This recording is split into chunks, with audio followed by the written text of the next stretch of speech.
Hi friends, welcome back. और आज हम पढ़ने वाले हैं क्लास 8 साइंस का चैप्टर 4 जो है materials, metals and non metals. तो लेट्स स्टडी। तो हमने बहुत सारे मटेरियल्स है जैसे आयरन देखा है, हमने एल्यूमिनियम देखा है, हमने कॉपर और भी बहुत सारे जो मटेरियल्स होते हैं हमने देखा है। तो यहाँ पर है कि आपको अपीयरेंस लिखना है और हार्डनेस लिखना है मटेरियल्स का, कितना हार्ड रहता है कि सॉफ्ट रहता है कि शाइनी या डल रहता है। तो ये आपको फिल करना और कमेंट सेक्शन में अगर आपने कर लिया तो वेल डन, और कमेंट सेक्शन में आंसर भी ज़रूर लिख देगा, तो मैं उसका कमेंट पिन करूँगी। तो जो बाकी के जो मटेरियल्स हैं वो मैं आपको बताती हूँ। जो मेटल्स होते हैं वो डिस्टिंग्विश होते हैं नॉन मेटल से, जो फिजिकल और केमिकल प्रॉपर्टीज़ पे बेसिस किए जाते हैं, ठीक है ना। तो अभी पहले मैंने आपको बताया कि फिजिकल और केमिकल प्रॉपर्टीज़ होती है, दो प्रॉपर्टीज़ होती है। तो पहली प्रॉपर्टी है फिजिकल प्रॉपर्टी। तो फिजिकल प्रॉपर्टी मेटल्स और नॉन मेटल्स की जानते हैं कि क्या होती है physical property of metal and non metal. तो आपने कभी देखा है जो ब्लैक स्मिथ होता है वो एक आयरन पीस को जो बीटिंग कर रहा है, और वो उससे वो बना रहा है मतलब आयरन, जैसे स्पेड बना रहा है, शोवल बना रहा है, एक्स बना रहा है। तो क्या वो शेप में चेंज आया बीटिंग करने पे? क्या वो शेप में चेंज आया? और आप जैसे हम लोग एकदम जोर से बीट कर रहे हैं तो एक कोल के पीस को, तो क्या वो मीन्स क्या उसका चेंज होगा शेप? तो आप एक्टिविटी में दिखाया गया है, आपको एक स्मॉल आयरन नेल लेना है, खीला बोलते हैं जिसे, और एक कोल का पीस लेना है। तो और आपको एक और क्या लेना है, एक पीस लेना है मोटे एल्यूमिनियम वायर की, और एक पेंसिल लीड। और आपको आयरन नेल को एक हैमर से बीट करना है, मीन्स मारना है, बट आपको अपने खुद को हर्ट नहीं करना है इस प्रोसेस में। अब आप उसको हार्ड मीन्स ज़ोर से हार्ड हीट करने की ट्राई करो। You have to heat hard, है ना, एल्यूमिनियम वायर को भी। और ये भी जो हमने किया, हीट किया, वो पेंसिल की लीड को और कोल पीस को भी करना है, ठीक है ना। फिर क्या होगा, जो कोल है तो क्या होगा इसका कि हमें अभी बताना है कि इसकी मेलियाबिलिटी, मटेरियल्स जो हमने जाने तो इसकी मेलियाबिलिटी जाने। तो आयरन की जो खीला नेल होता है ना, वो क्या होगा, फ्लैटन होगा या पीसीस में ब्रेक हो जाएगा? तो वो फ्लैटन हो जाएगा। वो पीसीस में ब्रेक तो नहीं होगा बट वो फ्लैटन हो जाएगा। फिर जो कोल का पीस है वो क्या होगा, ब्रेक हो जाएगा, ब्रेक इनटू पीसेस, ठीक है ना। और जो एल्यूमिनियम की वायर है वो भी फ्लैटन हो जाएगी, ठीक है ना। And we have last pencil lead. Pencil lead को आप ग्रेफाइट भी बोलते हो। तो पेंसिल लीड को हमने हैमर से मारा तो क्या होगा, वो भी ब्रेक हो जाएगा, क्योंकि पेंसिल की लीड है, हम शार्पन करते हैं तो कभी कभी उससे भी टूट जाती है। तो अगर हम हैमर से मारेंगे तो ऑब्वियसली टूट जाएगी। तो यही हमारे आंसर। अगर आपको हैंडराइटिंग समझ में आ रही है तो हमने देखा है, हमने आपने सबने देखा है कि जो शेप होता है आयरन नेल का, एल्यूमिनियम वायर का, ये चेंज हुआ, है ना। ये थिन मतलब ये चेंज हो गए जब हमने मारा इसको, तो थिन शीट्स में हो गए, ये कन्वर्ट हो गए। तो और जो आपने देखा होगा कि जो सिल्वर फॉइल आता है स्वीट्स डेकोर करने के लिए आता है ना, तो ये मतलब खाना रैप करने के लिए आता है। तो जो भी प्रॉपर्टी मेटल्स की, जो भी प्रॉपर्टी बीट की जाती है, मीन्स मार मार के उसकी थिन शीट्स बनाई जाती है, उसे हम बोलेंगे मेलियाबिलिटी। मतलब the property of metals by which they are beaten into thin sheets is called malleability. तो this is the definition of malleability, ठीक है ना।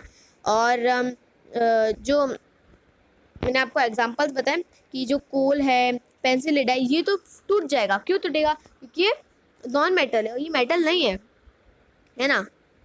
अभी यहाँ पे कुछ बताया गया है, can you hold a hot metallic pan which is without a plastic और wooden handle and not get hurt?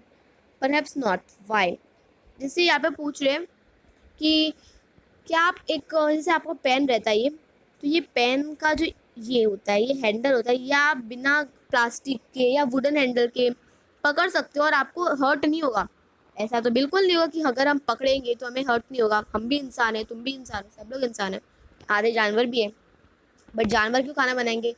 तो जोक्स अपार्ट, और जो लाइक मैंने आपको जैसे बोला कि हम नहीं पकड़ पाएंगे, अगर हम वुडन का होगा या प्लास्टिक का कुछ भी होगा, तो ये प्रोटेक्ट कर रहा है हमें हैंडलिंग थिंग्स को हैंडल करने में। On the basis of experience हमें पता है कि अगर हम पकड़ेंगे तो वो हो जाएगा, इन्वॉल्व हो जाएगा, ठीक है ना।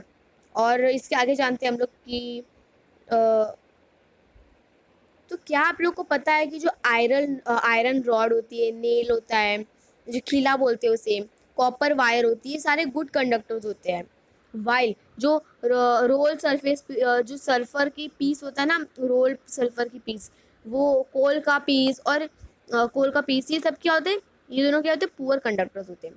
तो आपको पता चल जाएगा गुड कंडक्टर्स क्या होते हैं, पुअर कंडक्टर्स क्या होते हैं, ठीक है ना। तो जैसे आपने एल्यूमिनियम की वायर देखी होगी, कॉपर की वायर देखी होगी, जो एल्यूमिनियम फॉइल होता है जिसपे मम्मी आपका टिफ़िन पैक करती है, पापा का टिफ़िन पैक करती है, या स्विच के ऊपर आते हैं एल्यूमिनियम फॉइल। तो वो एल्यूमिनियम फॉइल को ऐसे रोल करोगे, वो रोल होने पे क्या हो जाएगा, थिन शीट्स में कन्वर्ट हो जाएगा, वो थिन शीट्स में कन्वर्ट हो जाएगा, ठीक है। तो उसे बोलेंगे डक्टिलिटी, जो प्रॉपर्टी मेटल की जो कन्वर्ट, जो मतलब ऐसे हम लोग उसे वायर में बना देते हैं, उसे बोलेंगे डक्टिलिटी, ठीक है ना।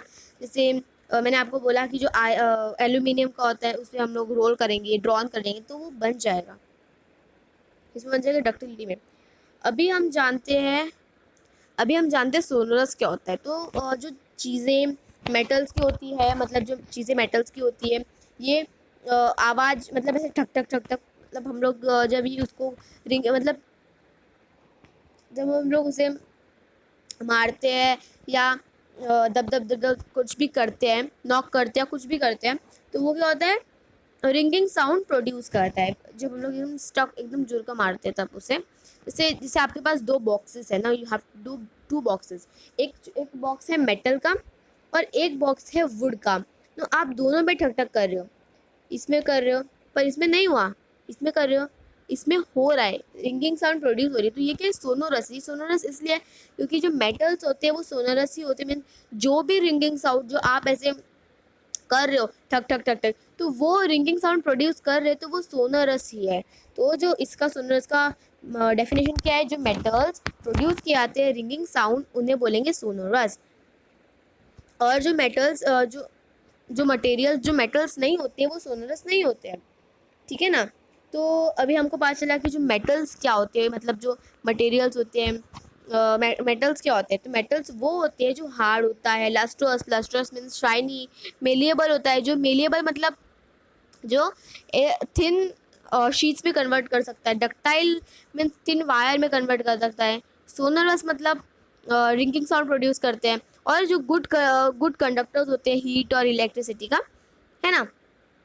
जो मटेरियल्स जनरली पोजेस करते हैं इस प्रॉपर्टीज़ में, मीन्स ये सारी प्रॉपर्टीज़ जिनमें होती है वो मेटल्स कहलाते हैं।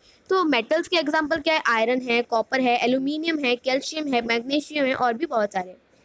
तो इन कॉन्ट्रास्ट जो मटेरियल्स जैसे कोल और सल्फर, ये सारे सॉफ्ट होते हैं, डल होते हैं अपीयरेंस में, मतलब जो एकदम शाइनी नहीं होते, जो नॉन लस्ट्रस होते हैं। और जो जब हम लोग उसे ठक ठक मतलब मारते हैं, स्ट्रोक करते हैं, जोर से मारते हैं, तो वो पाउडरी मास बन जाता है टेपिंग में। और जब हम लोग हैमर से ढप ढप ढप ढप करते हैं, व्हेन वी बीट इट, तो वो पाउडरी मास बन जाता है, एकदम पाउडर टाइप बन जाता है। और जब हम लोग जैसे वो सोनोरस नहीं होता, वो पुअर कंडक्टर्स होता है हीट और इलेक्ट्रिसिटी का, तो इन्हें बोलेंगे हम नॉन मेटल्स, ठीक है। तो नॉन मेटल्स के एग्जांपल क्या है, सल्फर है, कार्बन है, ऑक्सीजन है, फॉस्फोरस है, और भी बहुत सारे एग्जांपल है इसके। फिर इसके अलावा नीचे देखते हैं जो मेटल्स होते हैं, जैसे सोडियम, पोटाशियम, ये सॉफ्ट होते हैं बट ये मेटल्स है, और इसे नाइफ से भी काटा आता है, मीन्स आप चाकू लेके काटोगे तो भी कट जाएगा, बट ये मेटल्स ही है, बट ये सॉफ्ट भी है। तो ये एक्सेप्शंस है, ठीक है।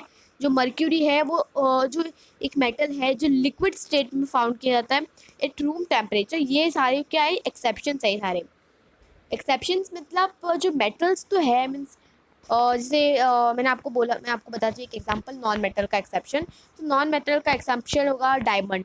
डायमंड नॉन मेटल है बट डायमंड शाइन करता है। डायमंड जो होता है सोनरस है। आई डोंट नो सोनस है कि नहीं है, बट या मैंने कभी पकड़ा नहीं डायमंड असली वाला। सो जो वो नॉन मेटल में आता है, बट ये एक्सेप्शन केस में आता है, ठीक है ना। अभी हम जानते हैं, हमने फिजिकल प्रॉपर्टीज जान ली मेटल्स और नॉन मेटल्स की। अभी हम जानते हैं केमिकल प्रॉपर्टीज नॉन मेटल और मेटल्स की। अभी पहले हम जानते हैं ऑक्सीजन के साथ रिएक्शन। आपने देखा होगा कि जो रस्टिंग का फिनोमेना जो जैसे रस्ट फॉर्म हो जाता है, तो ये हमने क्लास 7 में एक्टिविटी भी करी थी। अगर आपने आपके स्कूल वालों ने करवाई होगी आपको, या करवाई होगी, जो मैग्नीशियम रिबन को हवा में ऐसे उड़ाते हैं, जब बंद करोगे तो हवा में उड़ जाएगा, है ना। तो जैसे ऑक्साइड फॉर्मेशन प्लेस लेता है। तो देखो जैसे क्या होता है, आयरन जिसे Fe बोलते हैं, iron plus oxygen O2 plus water H2O, क्या बनेगा, दोनों। Magnesium Mg plus oxygen O2, क्या बनेगा, दोनों, है ना। लेट्स चेक कि क्या बनेगा। तो देखो यहाँ पर हमारे पास आंसर्स लिखा होगा। उससे पहले पहेली कुछ पूछ रही है कि does copper also get rusted, क्या कॉपर भी रस्ट हो सकता है। I have seen green deposited on the surface of copper vessel. तो पहेली का आंसर यहाँ पे लिखा है, जब एक कॉपर वेसल एक्सपोज किया जाता है मॉइस्ट मतलब मॉइस्ट एयर में बहुत टाइम तक रखते हैं, तो वो डल हो जाता है और इसके ऊपर ग्रीन कोटिंग आ जाती है। तो जो ग्रीन मटेरियल उसके ऊपर ग्रीन कोटिंग आती है, वो मिक्सचर किसका होता है, कॉपर हाइड्रोक्साइड का होता है। और copper hydroxide means C U, देखो यहाँ पे लिखा है कॉपर हाइड्रोक्साइड का मिक्सचर CuOH2, और जो कॉपर कार्बोनेट का CuCO3। तो इनके रिएक्शन जो है ये ऐसे होंगे, Cu+Cu+H2O plus CO2 plus O2, जो CuOH2 बनेगा, फिर उसको प्लस करना पड़ेगा CuCO3 से, और ये मतलब ये मॉइस्ट एयर का ही होता है, ठीक है। नाउ जो एक्टिविटी अगर आपको करवाई होगी मैग्नीशियम रिबन वाली, जब मैग्नीशियम रिबन को हवा में जलाया जाता है तो वो हवा में से उड़ जाता है, और वो जैसे हम इसे वाटर में डिज़ोल्व भी कर सकते हैं। तो इसे हम लोग को टेस्ट करना होगा कि ये एसिड है बेसिक है। तो क्या है, ये एसिड है बेसिक है। तो आप सब लोगों को ऑब्जर्व करना चाहिए कि ये रेड लिस्ट, अभी आप सभी लोगों को पता भी होगा कि जो रेड लिटमस है वो ब्लू लिटमस में टर्न हो जाता है। तो जो ऑक्साइड है मैग्नीशियम का वो भी बेसिक होगा। क्यों, क्योंकि बेसिक इसलिए हुआ क्योंकि वो रेड से ब्लू में हुआ है। जो वो ब्लू से रेड में होता है तो वो एसिडिक होता है ना। तो वो रेड से ब्लू में हुआ है तो क्या होगा, बेसिक, नेचर में बेसिक होगा। इन जनरल जो मेटेलिक ऑक्साइड है वो भी बेसिक है नेचर में, ठीक है ना। ना अभी हमारे पास एक ये टेबल दिया गया है जिसमें आपके पास आपको बेस के नेम बताने हैं, फिर उसका मेटल लिखना है, फिर आपको एसिड का नाम लिखना है और एसिड के मेटल्स लिखने। तो ये भी आप घर पे कर सकते हो आपकी साइंस की टेक्स्ट बुक में। अब आपको एक प्रोडक्ट का मतलब नाम है जिस पे रिएक्शन लिखा होता है, जैसे सल्फर और ऑक्सीजन का, जो सल्फर डाइऑक्साइड गैस, जैसे हमने सल्फर है और ऑक्सीजन को प्लस किया तो क्या बनेगा, सल्फर डाइऑक्साइड, ठीक है ना। देखो सल्फर प्लस ऑक्सीजन, तो ऑक्सीजन क्या डाइऑक्साइड है, तो सल्फर डाइऑक्साइड क्या बन जाएगा, वो गैस बन जाएगा, तो गैस लिख देंगे, है ना। तो जब सल्फर डाइऑक्साइड वाटर में डिसॉल्व होता है तो क्या बन जाएगा, वो सल्फरस एसिड बन जाएगा। क्या बन जाएगा, जब भी सल्फर है जो वाटर में डिसॉल्व पिघल जाएगा तो उसे बोलेंगे सल्फरस एसिड, मतलब तभी सल्फरस एसिड फॉर्म होगा। तो ये रिएक्शन यहाँ पे बताया गया है, जैसे if you can see this reactions. तो जो सल्फर डाइऑक्साइड है जैसे SO2, उससे वाटर में H2O में प्लस किया तो क्या बन जाएगा, sulphurous dioxide acid, H2SO3, this is the answer, है ना। जब सल्फरस एसिड ब्लू लिटमस से रेड में टर्न हो जाता है तभी वो जो ऑक्साइड्स है वो नॉन मेटल के वो एसिडिक में होते हैं नेचर में, ठीक है ना। अभी नेक्स्ट है हमारा रिएक्शन विथ वाटर। हमने ऑक्सीजन का रिएक्शन देखा, बट अभी हम देखने वाले हैं वाटर का साथ रिएक्शन। जो सोडियम मेटल है वो बहुत ज़्यादा रिएक्टिव होता है, और ये मतलब ऑक्सीजन के साथ और वाटर के साथ रिएक्ट कर देता है। इसमें बहुत सारी हीट जनरेट होती है रिएक्शन में, और इसे जो सोडियम है इसको केरोसिन में स्टोर किया जाता है। बिकॉज ऐसे स्टोर नहीं किया जाता है, जैसे अगर आप लैब में जाओगे तो आप आपकी मैम से भी पूछते होगे कि सोडियम को कहाँ पर पानी में स्टोर किया जाता है, या ऐसे सूखे कंटेनर में स्टोर किया जाता है, या मतलब किस में स्टोर किया जाता है। तो मैम का आंसर होगा केरोसिन में ही स्टोर किया जाता है सोडियम को, ठीक है ना।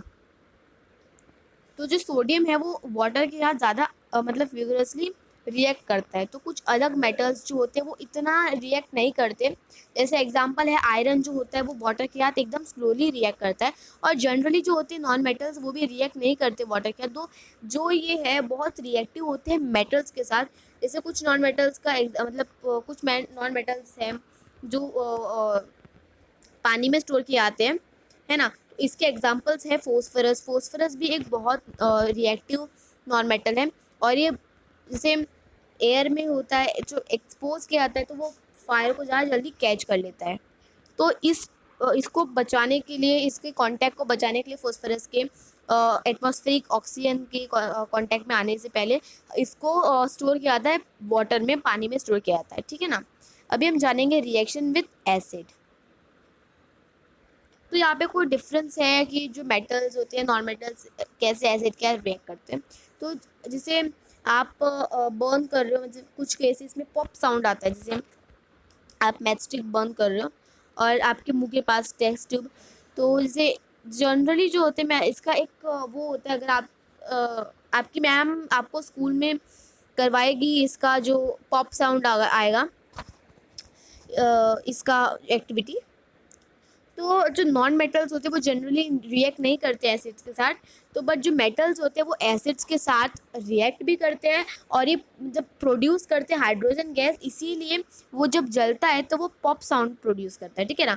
तो और आप लोगों ने नोटिस भी किया होगा कि जो कॉपर होता है वो नहीं रिएक्ट करता है डाइल्यूट हाइड्रोक्लोरिक एसिड के साथ।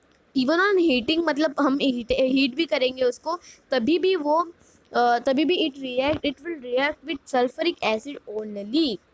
अभी हम जानते हैं, अभी हमने एसिड के बारे में पढ़ लिया, अभी हम बेसिस के बारे में पढ़ते हैं। तो रिएक्शन विद बेसिस, तो यहाँ पर पूछ रहे हैं कि पॉप साउंड इंडिकेट क्या करता है। तो जैसे पॉप साउंड इंडिकेट करने से पहले हमें पता चलता है कि जो हाइड्रोजन गैस है वो इसमें है। जो मेटल्स रिएक्ट करते हैं सोडियम हाइड्रोक्साइड गैस के साथ, वही प्रोड्यूस करते हैं हाइड्रोजन गैस। जो रिएक्शंस होते हैं नॉन मेटल्स के साथ, बेसिस के साथ, ये सारे कॉम्प्लेक्स होते हैं, कॉम्प्लेक्स रिएक्शन होते हैं। नेक्स्ट टॉपिक है डिस्प्लेसमेंट रिएक्शंस। तो जो यहाँ पर देखो, तो यहाँ पर एक एक्टिविटी डिस्प्लेसमेंट रिएक्शन में आपको आपको 5 बीकर्स लेने हैं, उसमें मतलब 100 ml के बीकर्स लेने 5, और उसमें आपको लेबल कर देना ABCD और E। आपको 50 ml वाटर लेना है, हर बीकर में सेम वाटर आए 50 ml। आपको डिज़ोल्व करना हर बीकर में 1 टीस्पून, मतलब जो इंडिकेट करता है, इसे जो इंडिकेट करता है वो सब्सटेंस। जैसे कोई बीकर्स जो होते हैं वो अनडिस्टर्ब्ड होते हैं कुछ टाइम के लिए। आपको उसके ऑब्जर्वेशंस आपके नोटबुक में ऑब्जर्व करने हैं। जैसे ये दिख रहे हैं आपको, ये पाँचों के 5 जो है, इनमें अलग अलग कलर के रिएक्शंस हुए गए हैं, है ना। देखो यहाँ पे आपको सिर्फ दिख रहा होगा कि ये और ये, इनका कलर चेंज नहीं हुआ, बाकी तीनों के कलर चेंज हुए। तो ये जो है Cu लिखा है, हमने इसमें कॉपर डाला था और इसमें भी कॉपर डाला, बट ये इसमें क्या हुआ था, FeSO4 था, इसमें ZnSO4 था, और इन दोनों में तो रिएक्शन ही नहीं हुआ, है ना। तो जो बीकर ए था उसमें कॉपर सल्फेट प्लस जिंक ग्रेनुले डाला था, तो फिर रिएक्शन हुआ। और बीकर बी में copper sulphate plus iron nail डाला, फिर रिएक्शन हुआ। और सी में आपने देखा जिंक सल्फेट और कॉपर टर्निंग्स, और डी में आपने देखा कि कॉपर सल्फेट और कॉपर टर्निंग्स डाले थे, सॉरी आयरन सल्फेट और कॉपर टर्निंग्स। और ई में डाला था हमने जिंक सल्फेट और आयरन नेल। तो किस किस में रिएक्शन नहीं हुआ, सी और ई में नहीं हुआ था, है ना। तो इसी को बोलेंगे डिस्प्लेसमेंट रिएक्शंस। जो चेंजेस आपने ऑब्जर्व किए वेरियस बीकर्स में कि ये मेटल्स करते हैं डिस्प्लेसेस अनदर मेटल्स के साथ, उसके कंपाउंड के साथ एक्सक्वेसिज सॉल्यूशन के साथ, मतलब सॉल्यूशंस में। और बीकर ए में जो जिंक था वो रिप्लेस करता है कॉपर को, और जो कॉपर सल्फेट था वो क्या बनाता है, CuSO4। तो यही जो ब्लू कलर, मतलब जो ब्लू कलर था कॉपर सल्फेट का, वो डिसअपियर हो गया और पाउडरी रेड मास में कॉपर में डिस्पोजिटेड हो गया बीकर के बॉटम में, मीन्स फर्स्ट में। जो रिएक्शन होते हैं वो रिप्रेजेंट यहाँ पे किए गए हैं। जो कॉपर सल्फेट मतलब CuSO4 का जो रिएक्शन था, उस प्लस उसमें जिंक डाला था तो वो ब्लू हुआ, और फिर जो जिंक सल्फेट था वो कलरलेस हो गया, और जो कॉपर था पहले जो ब्लू था वो रेड में कन्वर्ट हो गया, है ना। और यहाँ पर जैसे पहली बोल रही है कि मैंने सारे रिएक्शन समझ लिए हैं बीकर ए से बीकर बी में, और अभी भी वो confuse, but I am still confuse why there is no change in beaker CDE। No, she is still confuse कि वो कंफ्यूज है कि ये CDE में क्यों नहीं चेंज हुआ। तो यहाँ पर बता रहे हैं कि जो डिस्प्लेसमेंट जिंक का था, कॉपर का था सी में, और आयरन का था बीकर में, बीकर ई में। जैसे आयरन डिस्प्लेस नहीं हुआ कॉपर से, और बीकर डी में भी, है ना। तो इसीलिए हम लोग कोई चेंज नहीं देख पाए बीकर सी में, और जो कॉपर था वो इंटरफेयर नहीं कर पाया, क्योंकि जिंक ने जिंक को ही रिप्लेस कर दिया, जिंक सल्फेट को रिप्लेस कर दिया। और बट वाई जो जिंक था वो जिंक ने कॉपर को रिप्लेस इस बीकर ए में किया, तो जो कॉपर था वो रिप्लेस उसने किसको रिप्लेस किया, जिंक में किया, बीकर सी में, है ना। ठीक है, समझ में आ गया आपको इतना। तो यहाँ पर लिखा है कि जो आपको रिमेम्बर करना है, आपको याद रखना है कि जो साइंस है वो एक आर्बिटरी नहीं है, इसमें कुछ डिफाइंड यहाँ पे कुछ रूल्स है जो फैक्ट्स पे बेसिस किया जाते हैं। और जो रूल है कि जो जिंक है ये ज़्यादा रिएक्टिव है, जो ज़्यादा रिएक्टिव होता है वो मतलब ज़्यादा रिप्लेस कर सकता है, ठीक है। जो जिंक होता है वो ज़्यादा रिएक्टिव होता है कॉपर और आयरन से, तो इसलिए जिंक मतलब रिएक्ट करता है और रिप्लेस कर देता है।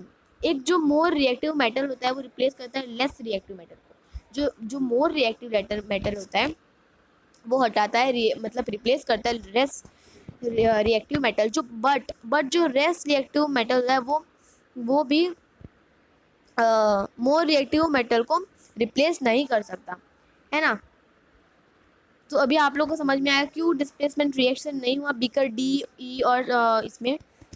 तो can you guess the sequence of material metals from more reactive to less reactive among zinc, iron and copper. अभी हम पढ़ेंगे uses of metals and non metals. अभी आपको पता होना चाहिए कि जो मेटल्स है कि ये हमारे मशीनरी में यूज़ आते हैं, automobiles, aeroplanes, train, satellites, industrial gadgets, cooking utensils, water bodies, इन सभी में मेटल्स के यूज़ आते हैं। और भी बहुत सारे हैं कि जिसमें मेटल्स के यूज़ आते हैं। तो यहाँ पर मतलब बहुत सारे, और जो नॉन मेटल्स भी है इनके भी यूज़ आते हैं। जैसे नॉन मेटल्स जो होते हैं वो हमारी लाइफ के लिए बहुत सारे एसेंशियल होते हैं, क्योंकि लिविंग बीन्स होते हैं, ह्यूमंस होते हैं, हम लोग इनहेल करते हैं ब्रीथिंग में, तो ये नॉन मेटल ही होता है। नॉन मेटल जो होता है ये फर्टिलाइजर्स और प्लांट के ग्रोथ के लिए हेल्प करता है। जो नॉन मेटल है ये वाटर प्यूरिफिकेशन वाटर प्रोसेस में हेल्प करता है। फिर जो नॉन मेटल है ये यूज़ होता है पर्पल कलर सोल्यूशन जो अप्लाइड किया जाता है हमारे, जब हमें लग जाता है चोट, एंटीसेप्टिक, जैसे जो एंटीसेप्टिक होता है वो भी नॉन मेटल ही होता है।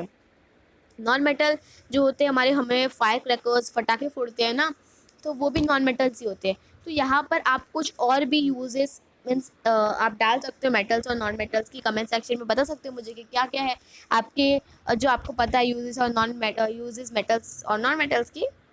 सो गाइज यहीं पे हमारा वीडियो हुआ ख़त्म, और चैप्टर बहुत ज़्यादा इजी था। अगर आपको वीडियो अच्छा लगा तो वीडियो को लाइक करना, शेयर करना और चैनल को सब्सक्राइब करना ना भूलें। और जिसको मेटल्स और नॉन मेटल्स से रिएक्टिव और डिस्प्लेसमेंट रिएक्शन हार्ड लगता है तो ये वीडियो ज़रूर शेयर करना उनको, तो उनको भी बहुत ज़्यादा ईजी आसानी से मैंने बहुत एकदम आपका कंसेप्ट तो क्लियर हो ही गया होगा मेरा। मीन्स मुझे भी आप लोगों को बहुत पढ़ाने में मज़ा आया। So let's meet in next video, bye bye.